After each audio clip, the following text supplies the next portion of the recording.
Psalm 52 orin Dáfídì orí 52.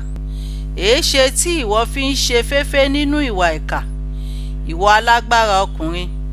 Àánú Ọlọ́run dúró pẹ́ títí. Ahọ́n rẹ̀ ń gbìrò ìwà ìkà bí abọ mímú, ó ń ṣiṣẹ́ ẹ̀tàn.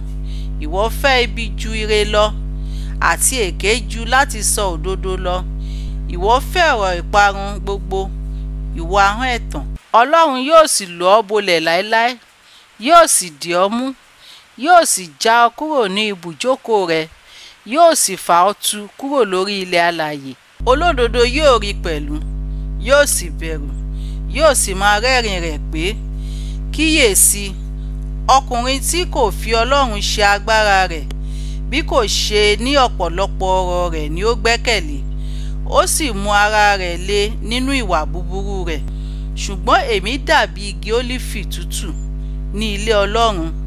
Èmi gbẹ́kẹ̀lé àánú Ọlọ́run láé àti láéláé. Èmi ò máa yìn ọ́ láéláé nítorí pé ìwọ ni ó ṣe é. Èmi ò sì máa dúró de orúkọ rẹ, nítorí tí ó dára ní ojú àwọn èèyàn mímọ́ rẹ. Àmín.